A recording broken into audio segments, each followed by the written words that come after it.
Educar para la vida es amar el mundo, las otras especies y a la naturaleza.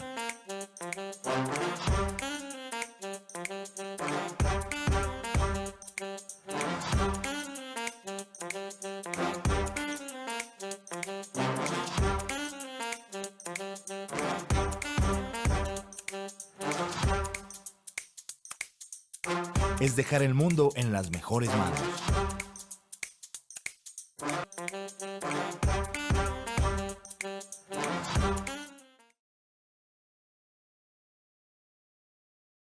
Qué gusto estar aquí con cada uno, con cada una de ustedes, compartiendo reflexiones alrededor de una pasión de vida, una pasión completa como es la educación y mucho más ahora la educación para la vida.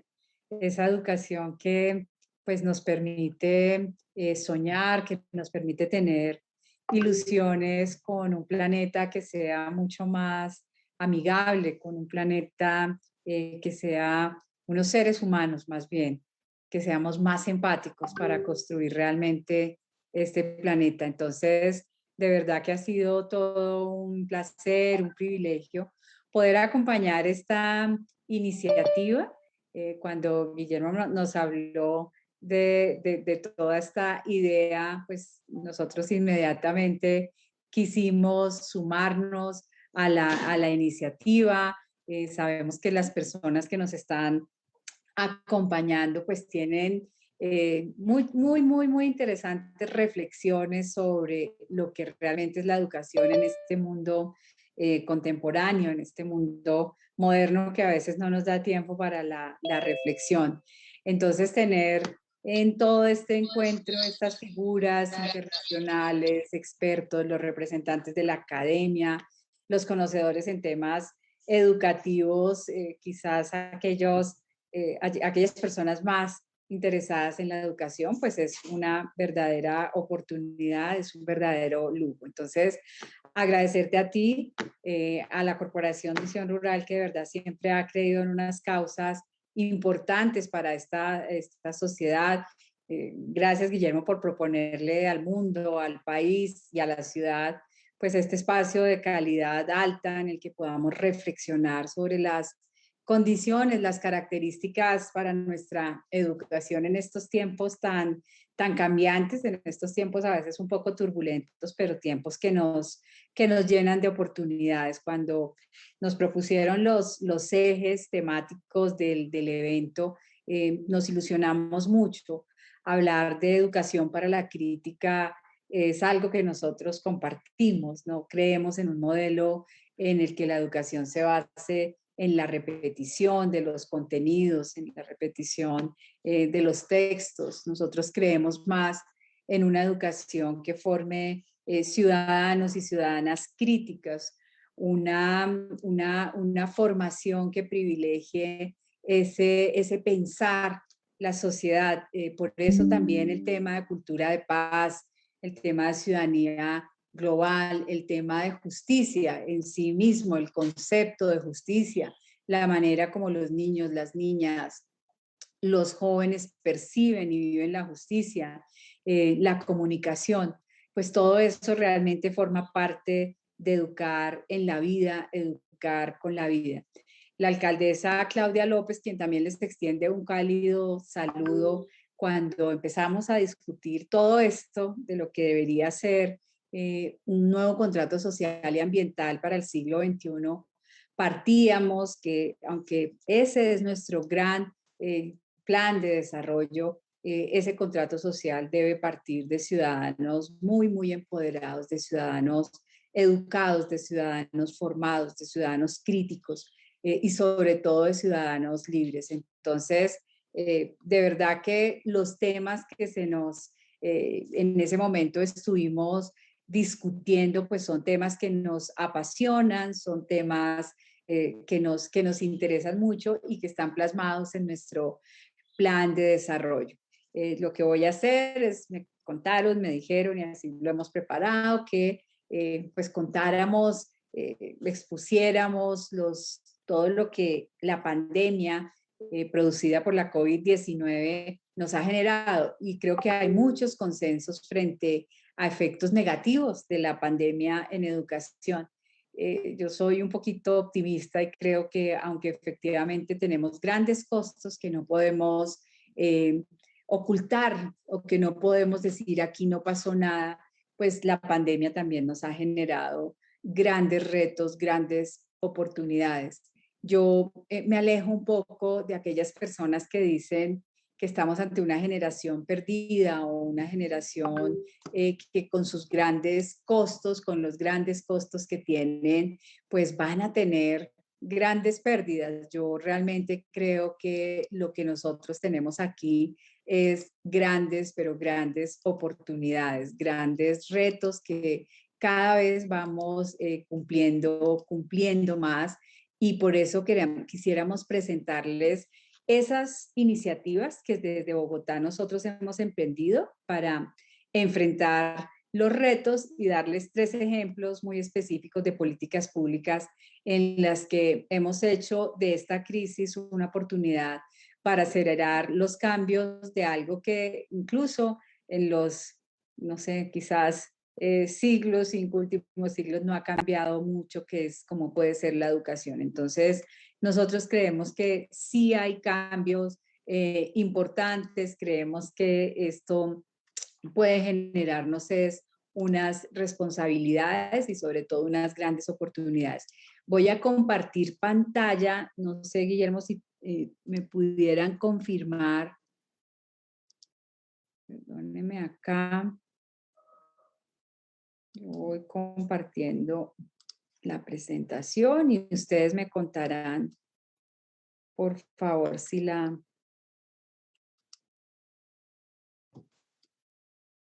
están viendo. Está compartida, sí.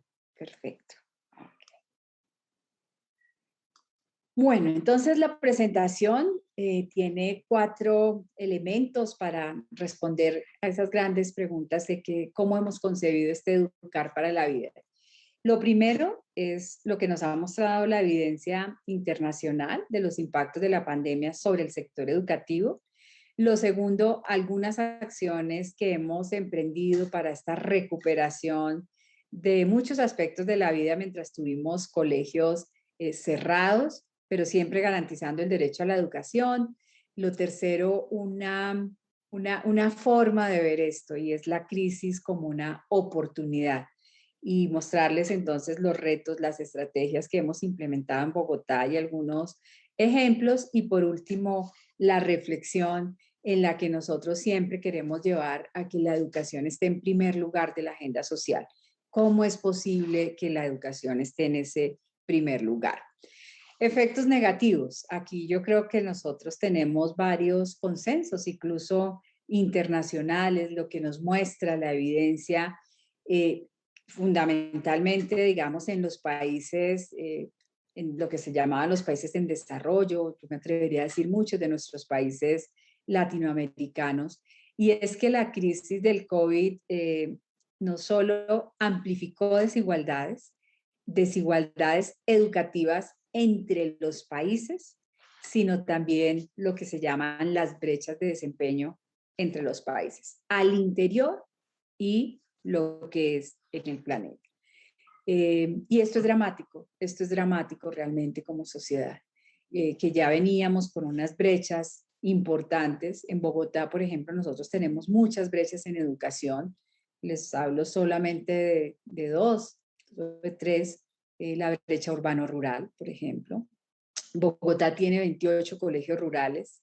El territorio bogotano, el 75% del territorio rural, pero tenemos dificultades grandes en la calidad educativa en la ruralidad. ¿Cuál era nuestra gran? Que está hecha. Entonces, para eso hemos trabajado. Brechas de calidad. Seguramente muchos de los niños en ambientes más favorables, pues sufrieron la pandemia, pero seguramente pudieron sufrirla menos porque tenían acceso a tecnología.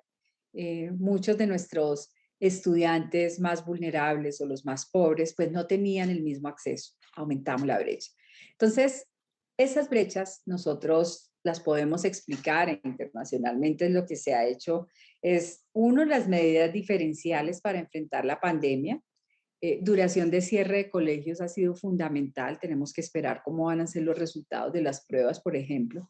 Pero fíjense que los países que han venido con mejores resultados en pruebas, por ejemplo, en las pruebas PISA, antes de la pandemia, son países que tuvieron menos tiempo los colegios cerrados. ¿Cuál es la angustia que tenemos?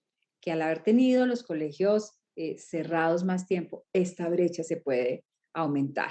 La fecha de inicio, la masificación de la vacunación, entre otras razones, pues lo que hace es, digamos, que se pueda ampliar esa desigualdad.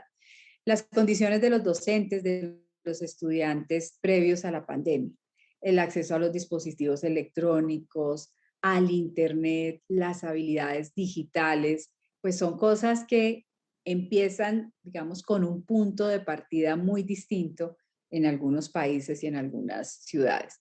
Nosotros, por ejemplo, en Bogotá, la última encuesta que teníamos que nos permitiera tener un grado de tranquilidad frente a la confiabilidad del dato, nos mostraba que alrededor de 125.000 estudiantes de secundaria no tenían acceso a Internet, no tenían acceso a los dispositivos. Nos pusimos la meta, ya hoy hemos cumplido, en el plan de desarrollo estábamos con 100.000 tabletas entregadas, hoy hemos entregado 105.000 tabletas con dispositivos a los jóvenes más vulnerables. Obviamente nos queda un remanente, una meta, le vamos a solicitar más plata al Consejo de Bogotá para poder llegar al 100% de los jóvenes que más requieren Internet y que más requieren la tableta y cerrar la brecha digital. Y las respuestas estatales frente a las crisis de empleo e ingresos. Fíjense ustedes que la última medición de pobreza multidimensional es dramática. La pobreza en el país ha subido y educación juega un papel muy importante, el acceso, la permanencia juega un papel muy importante. Bogotá, pues fue de las que menos o las que mejor mitigó todos estos efectos de pobreza gracias a sus condiciones de acceso a la virtualidad y la conectividad. Pero muchas, digamos, de las falencias que han tenido los estados o que hemos tenido los estados están en ese empleo, en esos ingresos. Desgraciadamente, insisto, los más pobres y vulnerables son de los que más han tenido costos por la COVID-19. Y un tema que para nosotros es fundamental, que incluso es de nuestros angustias diarias, les quiero decir, es todo lo que tiene que ver con la salud mental. El bienestar no es solo el bienestar físico, que más adelante les voy a hablar, el bienestar es lo emocional, es el cómo percibimos, es la resiliencia con la que vivimos las situaciones. Entonces, la salud mental de millones de los niños, de las niñas en todo el mundo se ha puesto en riesgo. A veces incluso calmar ansiedad también nos genera ansiedad a los padres, a las madres, la incertidumbre que vivimos, lo que no sabíamos cómo manejar la pandemia, no sabíamos cómo manejar el duelo, no sabemos cómo manejar todas estas situaciones difíciles que se presentan. El COVID, creo, la COVID nos asustó a todos, ¿no? El mundo no vivía una situación similar hace más de 100 años y yo particularmente tuve COVID y uno de los médicos y tuve un COVID bastante complicado, uno de los médicos a los que les debo la vida, un neumólogo muy reconocido, me enseñó algo y me decía, el que le diga a usted que sabe del COVID o que le diga el cómo comportarse ante tal situación o cuál es el mejor medicamento o dónde se contagió, en términos muy coloquiales me decía, le está cañando. No sabemos nada del COVID, no sabemos cómo se transmite, no sabemos totalmente, no tenemos las certezas. Entonces, todas esas incertidumbres, pues las vivimos como padres, como madres, pero sobre todo como niños. El dolor, el miedo, pues todo esto nos ha generado a nosotros en Bogotá, por más de que tuvimos diversas estrategias en salud mental, tuvimos afectaciones muy importantes, tuvimos niños, niñas con ideación suicida, tuvimos suicidios consumados. cada uno de estos suicidios nos generó tristeza, nos generó angustia, nos generó dolor, nos generó sobre todo impotencia. Y el hecho de que los niños perdieran el contacto con sus amistades, pero sobre todo con sus maestros y maestras, fue algo difícil de manejar. Incluso lo hemos visto de manera bastante dramática en esta reapertura de nuestros colegios, cuando los niños nos dicen lo felices que están siendo en los colegios. Entonces, hay varias encuestas que nos demuestran cómo situaciones que se ven reflejadas en los niños de hoy, pues lo que tienen es todo esto que se vivió durante la pandemia y cada uno lo vivió distinto, el niño, la niña menor de 5 años, el niño entre 5 y 10 años, todos estos preadolescentes, la agresividad, el apego, por ejemplo, también toda esta aprensión que hicieron y todo este estar todo el tiempo con los juegos, con la virtualidad, la desconcentración es una cosa que estamos viendo actualmente. Los maestros nos dicen los niños no se están concentrando en el aula, los niños están teniendo problemas de concentración, a nosotros nos preocupa. Entonces, hay muchos, yo quiero insistir, muchos efectos en todo lo que tiene que ver con la salud emocional de los niños y las niñas. Perdónenme un segundito porque es que aquí esto no me está dejando. Ya. Perfecto. Efectos negativos adicionales. Nosotros tenemos efectos sobre el bienestar, efectos sobre talla, peso de los niños, de las niñas, de los jóvenes. Hemos encontrado cuando los niños regresan al colegio, de hecho estamos haciendo mediciones, desnutrición y obesidad. En general, malnutrición. Incluso hemos encontrado más obesidad, más sobrepeso que la misma desnutrición.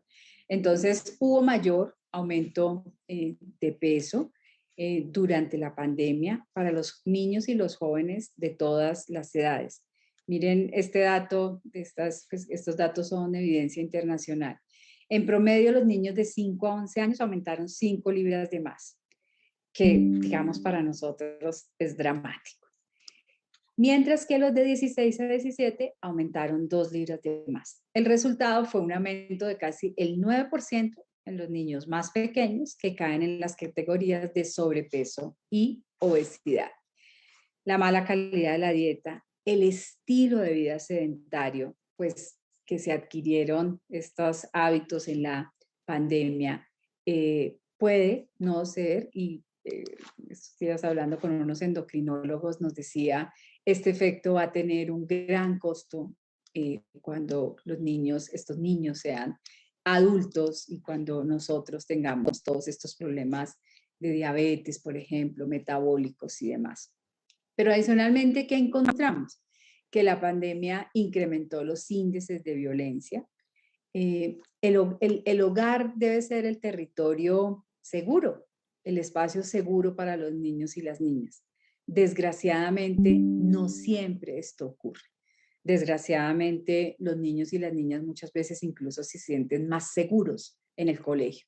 Entonces, aquí aumentó un poco lo que muestra la evidencia internacional, la disciplina violenta, esa, digamos, represión, ese castigo, incluso castigo físico, que aunque afectaba antes de la pandemia a un gran porcentaje de los niños y niñas, pues lo que hoy vemos es que se sufre con mayor rigor ese castigo. Y lo otro, digamos, es que los niños y las niñas incrementaron el riesgo de ser víctimas de agresiones, de todo tipo de agresiones, y lo estamos viendo, digamos, en varios de los indicadores que nosotros manejamos. En esta diapositiva ustedes encuentran las brechas en las pérdidas de aprendizaje, la pérdida en aprendizaje para los alumnos de quinto grado, como porcentaje del aprendizaje potencial en Colombia.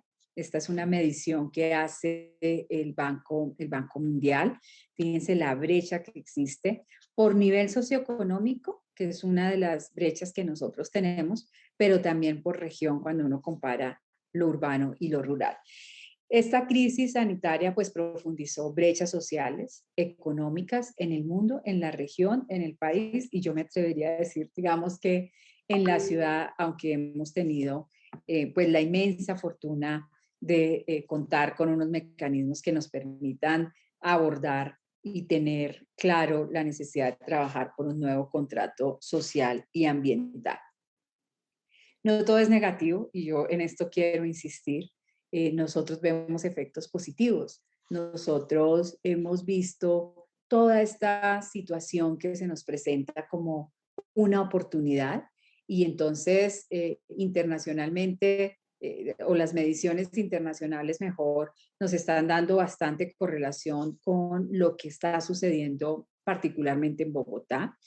Hemos avanzado en todo lo que tiene que ver con enseñanza remota, con el learning. Nosotros hemos venido trabajando en toda la virtualización de los contenidos, el acceso a la tecnología ha mejorado. Colombia no podría decir que tenemos una educación virtual. Lo que nosotros hicimos en la pandemia es una educación remota, una educación no presencial que utilizó herramientas virtuales, pero no tenemos una educación virtual plena. Esto ha tenido efectos, digamos, importantes. Cuando uno logra que el niño, la niña, el joven aprenda, tenga un proceso de aprehensión con la tecnología, tenga un proceso de uso adecuado de la tecnología, también ve efectos positivos. Por ejemplo, el inglés, por ejemplo, el bilingüismo, por ejemplo, aprender otros idiomas, la construcción, por ejemplo, a través de juegos. Estos días mi hijo haciendo tareas con Minecraft. Entonces, antes seguramente uno pensaba el Minecraft solamente es para que él esté jugando. No, estaba haciendo una construcción de los egipcios, de una época imperio, y yo decía, bueno, qué rico que aprendimos realmente a utilizar todas estas metodologías, el e-learning, pues los estudiantes aprenden a su propio ritmo, aprenden con sus propios gustos. Creemos que esto es algo de las cosas positivas. Algo en el que también hemos tenido consenso, los que apasiona la educación, es el mayor involucramiento que hay de las familias en el proceso educativo de las y de los estudiantes. Creemos que los docentes también es algo de las cosas absolutamente maravillosas. Pusieron a prueba toda su creatividad, toda esa pasión, todo ese amor que tienen por la educación y lo hicieron para ponerse al servicio de sus estudiantes, pero también entendiendo que las familias eran ese par necesario para que el niño o la niña avanzara con la educación de manera no presencial. Y hay un compromiso mucho más profundo con la formación de los niños y de las niñas. ¿Cómo hemos hecho nosotros el entender todos estos costos, todas estas retos y todas estas oportunidades?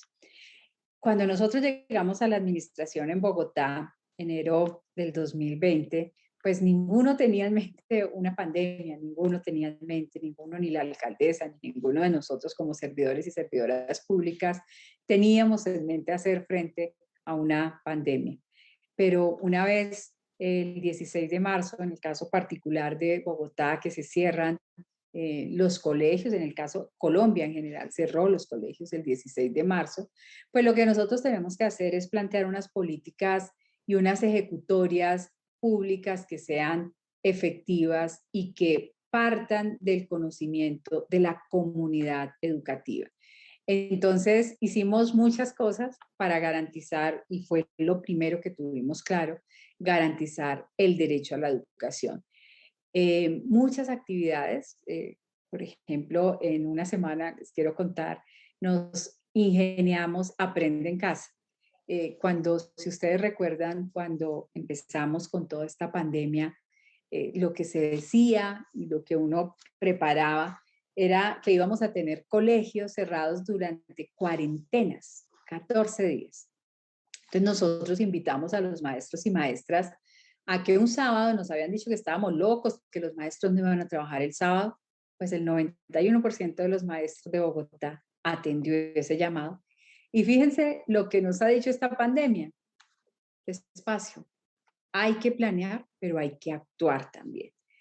Nosotros nos reunimos esa vez para preparar guías para 14 días.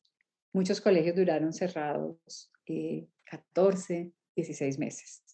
Nos tocó irnos adecuando, nos ingeniamos, aprende en casa, para que nosotros pudiéramos garantizar ese derecho a la educación de los niños y las niñas. Acomodamos, por ejemplo, la alimentación escolar. La alimentación es fundamental. Entonces, rápidamente migramos hacia un modelo de bonos de alimentación escolar para que las familias pudieran seguir garantizando esa alimentación de los niños y las niñas. Y hoy, ¿qué estamos haciendo? Una serie de estrategias que nos permitan entender cómo vivieron las familias, cómo vivieron los estudiantes todos estos procesos durante la pandemia. Les voy a hablar solo de algunos de ellos, que son mediciones incluso que estamos haciendo. Uno, nosotros sabemos que tenemos problemas en la calidad. Ahora, por ejemplo, estamos enfrentando un grave reto, riesgo, y es qué va a pasar con los estudiantes que pierdan el año. ¿Por qué? Porque sencillamente cuando llegan los niños, muchos colegios empezaron a ingresar en enero, tuvimos que cerrar por el pico que tuvimos en la pandemia. Mayo, otros abrieron, la gran mayoría abrieron en julio. Nosotros tenemos en Bogotá 400 colegios, de estos 400 colegios, hoy tenemos funcionando 399, solo uno no está funcionando por una condición de riesgo. Pues tenemos que recuperar estos contenidos y entonces estamos teniendo una agenda académica que nos permita recuperar los contenidos, avanzar en la agenda estratégica del sector de educación. Hay que hacer muchos procesos de acompañamiento para que podamos trabajar en la aceleración, en el entender los conocimientos. Francesco Tonucci, que también es bastante optimista, él dice en uno de sus libros, yo lo tengo acá, que es de los más bellos, de lo que nos enseñó este virus, él dice, ahora corremos el riesgo de desaprender lo que aprendimos en casa. Es otra forma de mirar la vida y la educación, porque los niños también aprendieron independencia, aprendieron muchas cosas en su casa.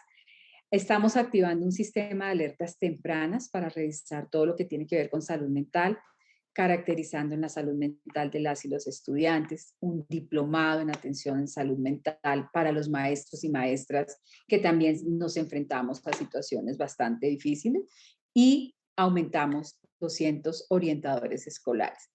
Adicionalmente estamos haciendo tamizaje de peso y talla de estudiantes, sobre todo los que tienen que ver con primera infancia. Queremos saber qué pasó y cuáles son esos hábitos y cómo nos están llegando los niños y las niñas.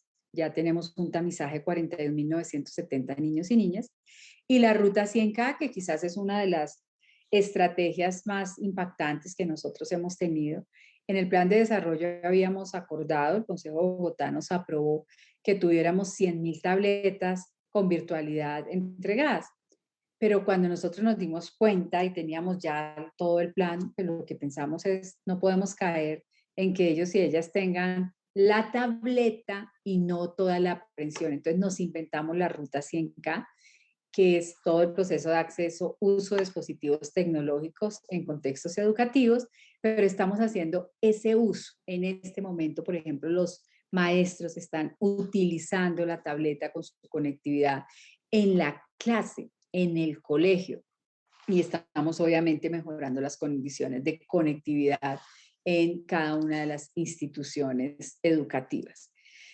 Les voy a mostrar tres de las grandes estrategias que tenemos. El primero, lo que tiene que ver con fortalecimiento de las habilidades digitales. Esta es una oportunidad. Nosotros estamos comprometidos con el cierre de brechas digitales. Diseñamos nuestra ruta 100K.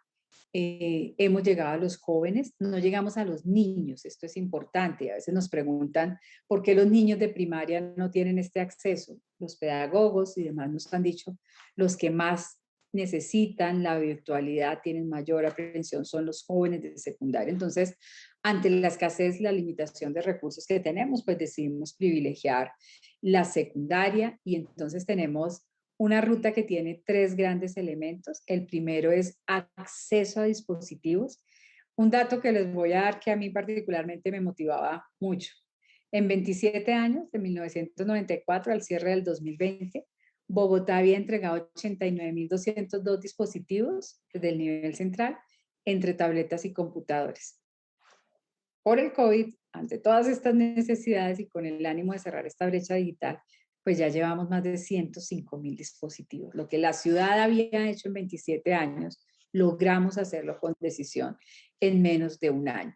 Conectividad, una tableta, un computador sin conectividad tiene un grave riesgo de fracaso.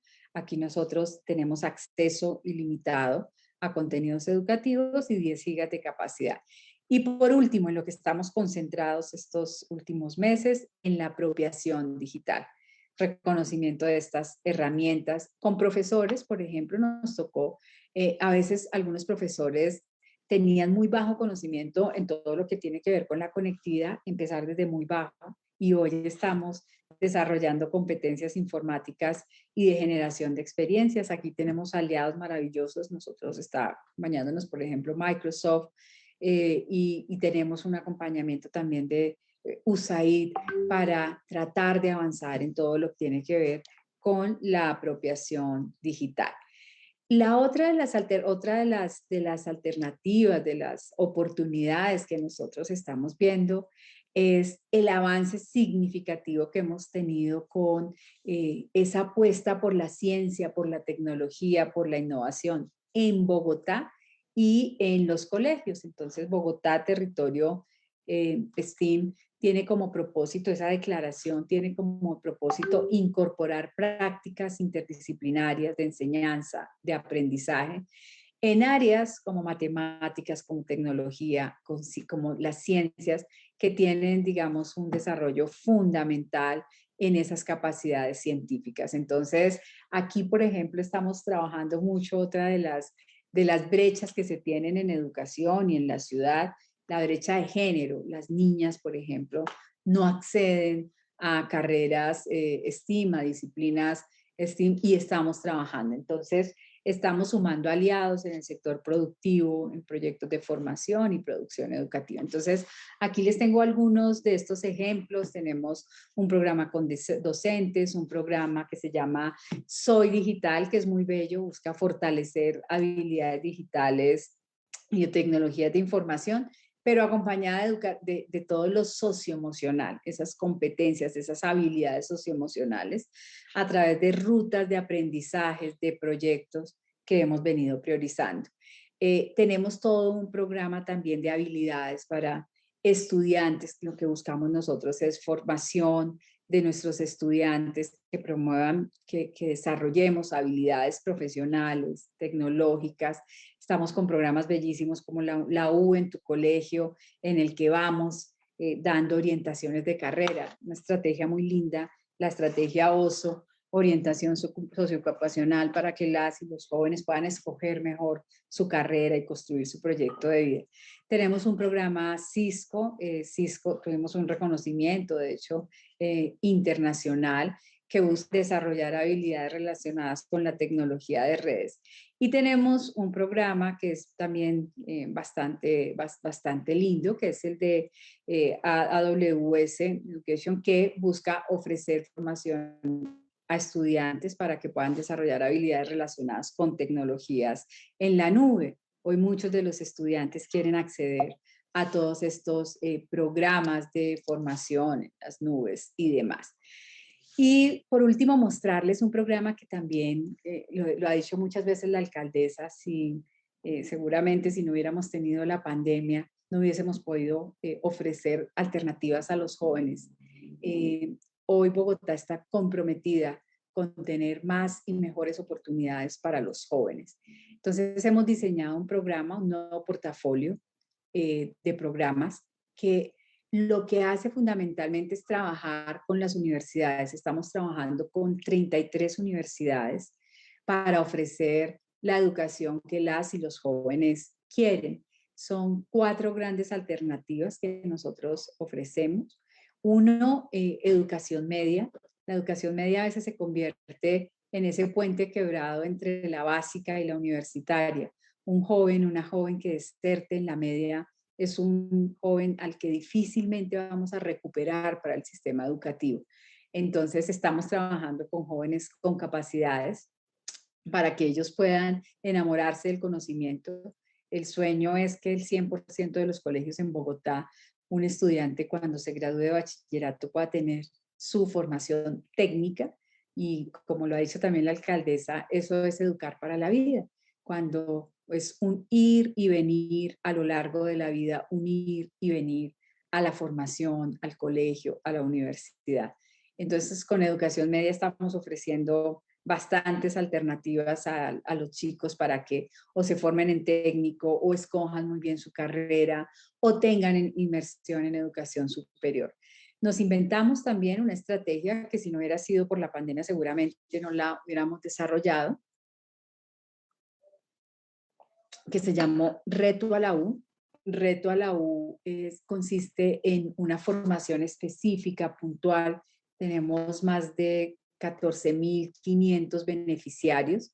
Diseñamos unos cursos con las universidades, fueron las universidades, las instituciones de educación superior, las que ofrecieron unos cursos para que nosotros pudiéramos generar o la certificación o la homologación del título.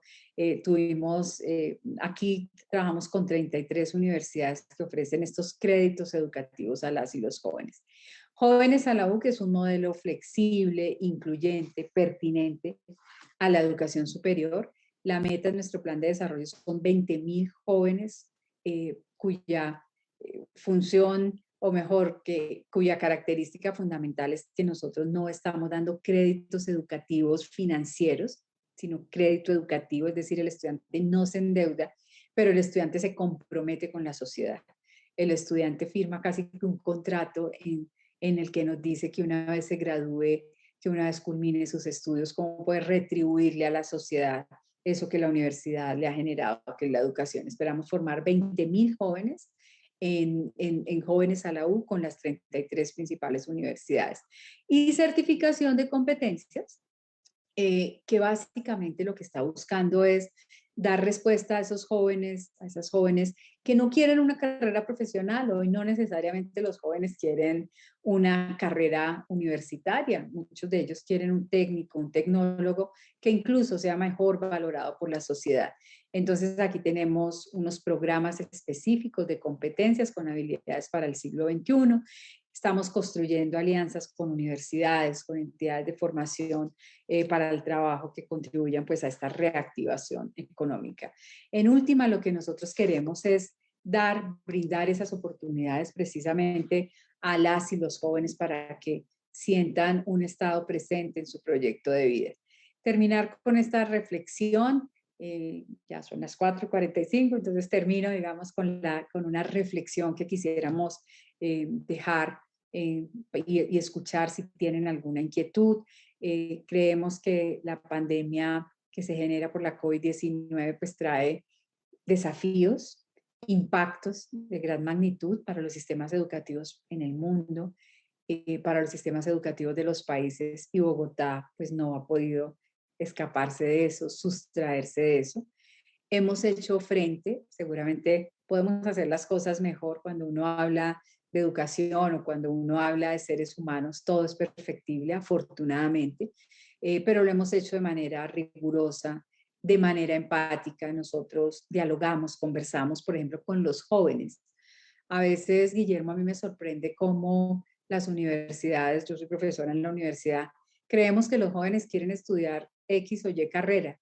¿Por qué? Porque a nosotros nos formaron así. Resulta que uno va y le pregunta a los jóvenes y ellos no quieren estudiar eso, quieren estudiar otra cosa, quieren estudiar en otra modalidad, tener actividades más vivenciales. Queremos ser empáticos con ellos y con ellas. Entonces, tomar las decisiones implica ponernos en el lugar del otro, atendiendo siempre las condiciones sanitarias que nos ha dejado de todas maneras esta pandemia. Asumimos los retos en esta coyuntura que es crítica, pero la hemos asumido realmente como una oportunidad de educar para la vida, de contribuir a la formación integral. Una obsesión que tenemos es que los jóvenes sientan un estado presente en la construcción de su proyecto de vida, que queden enamorados de la educación para que entiendan que el hecho de que obtengan un grado o de bachillerato o un grado universitario no quiere decir que se van a alejar de la educación, porque la educación es la que seguramente nos va a mantener vivos, felices, pero sobre todo como ciudadanos libres, que es lo que creo que el planeta debería poner como su gran desafío.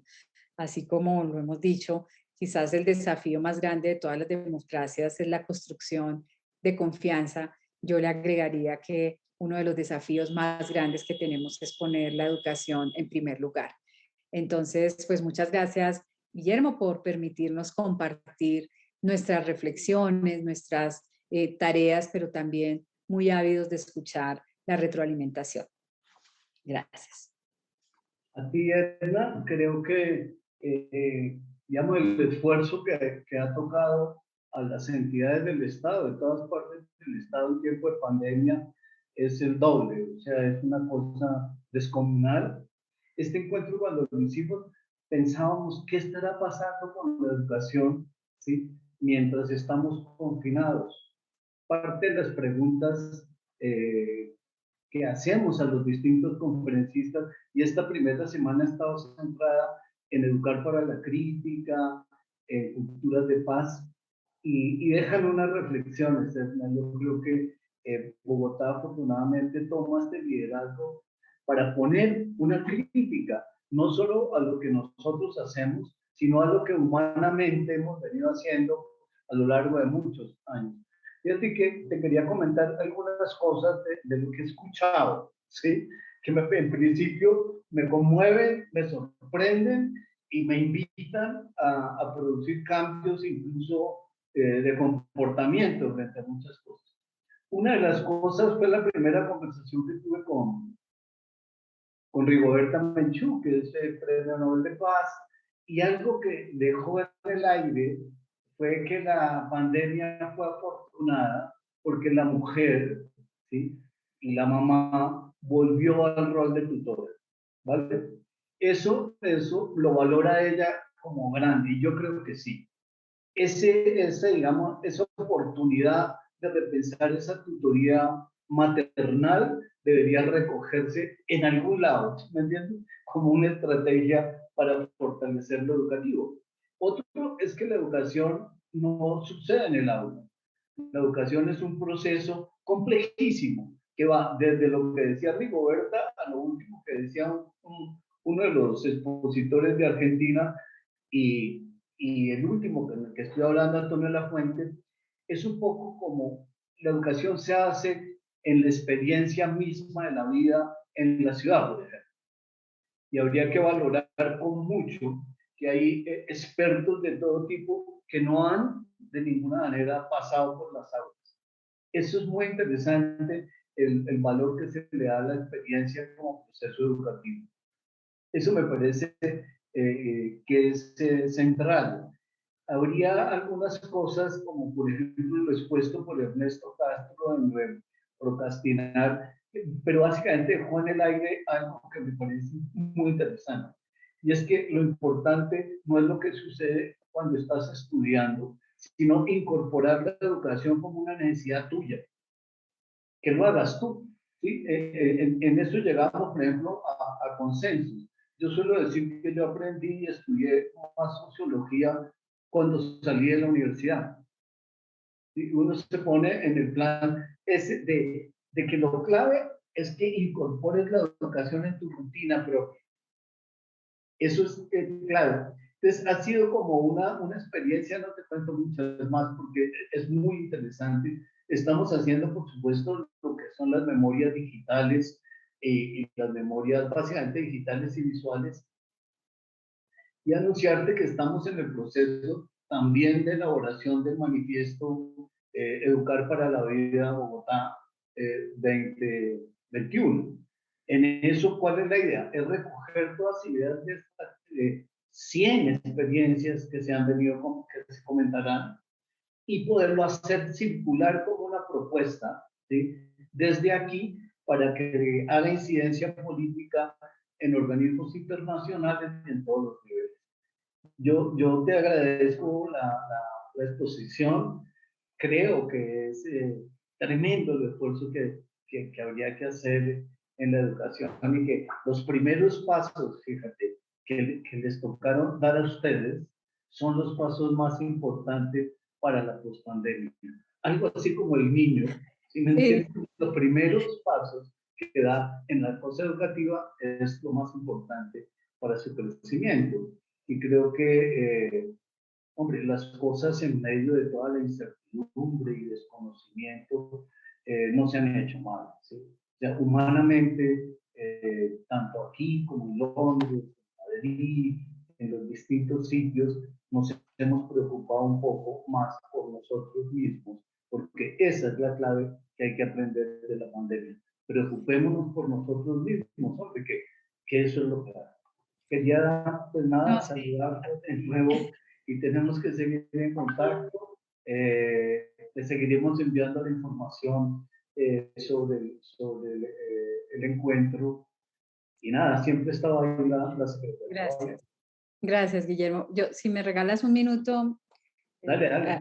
ahora comparto plenamente las reflexiones tuyas, las reflexiones de una mujer sabia como Rigoberta, que siempre nos ha hecho el llamado a volver y a creer en aquello que es lo básico, lo elemental, lo fundamental, incluso aquello en que los niños y las niñas nos enseñan tanto. Somos los adultos los que a veces nos enredamos mucho más en la vida. Y el hecho de que las mujeres obviamente hemos tenido el mayor costo. Cuando uno mira las cifras de ingreso, de empleo, pues no podemos desconocer esto. Pero cuando hablamos de las familias que han vuelto sus ojos, su mirada hacia los niños, yo creo que eso es ganancia para el planeta. Yo por eso soy más optimista que pesimista frente a lo que nos sucedió en la pandemia. Creo que estamos gestando un gran cambio. El maestro Tonucci, a quien yo admiro mucho, yo siempre tengo estos dos libritos, no sé si los alcanzan a ver, aquí en mi escritorio, porque cuando a veces uno tiene como sus momentos difíciles de ser servidor y servidora pública, pienso es en ellos, pienso por qué las niñas y por qué las niñas y los niños, por qué ellas, por qué las niñas y los niños. Y miren esta frase tan bella que incluso es de su nieto, dice, papá, he descubrido. Este es el librito en la pandemia, todos los descubrimientos que hicieron los niños y las niñas en la pandemia. Es realmente bello. Y este que dice, ¿puede un virus cambiar la escuela? De Francesco Tonucci. Y fíjense esta frase tan linda. Si este virus sigue, corremos el riesgo de aprender demasiado. Podemos aprender mucho en las casas. La educación no es un proceso que le competa únicamente al colegio, a la escuela. Miren que de los últimos 20 años, las mediciones del Banco Mundial nos dicen que la escuela, el colegio, pesa alrededor del 30 o 35% en la formación de los niños. Eso quiere decir que el 65 o el 70% está en la sociedad, está en la familia. Entonces, pidámosle al colegio, pidámosle a la escuela que mejore, pero pidámosle a la sociedad que privilegie a los niños y a las niñas. Pidámosle a las familias que seamos amorosos, que podamos jugar, que podamos descubrir con los niños y las niñas. Entonces, esa es la concepción que tenemos de educar para la vida. Entonces, seguiremos completamente conectados, Guillermo, y bueno, y a todos los colegas. Bueno, Edna, que estés muy bien. Muchas gracias. Un abrazo virtual. Chao. Hasta luego.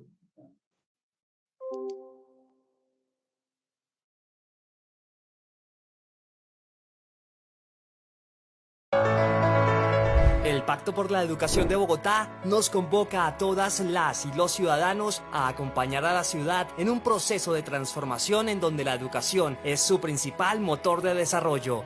Es el compromiso de toda la ciudadanía para repensar la educación de cara al futuro en Bogotá. De esta forma, cada uno nos comprometemos de manera individual y colectiva para lograr una educación de calidad, integral, inclusiva, diversa, contextualizada y significativa. Entra ya a www.misioneducadores.educacionbogotá.edu.co y haz clic en el botón Pacto por la Educación de Bogotá o escanea el código QR en tu celular. Y en pocos segundos, súmate al Pacto por la Educación de Bogotá. La educación de Bogotá se construye con la participación de todos. No te quedes por fuera.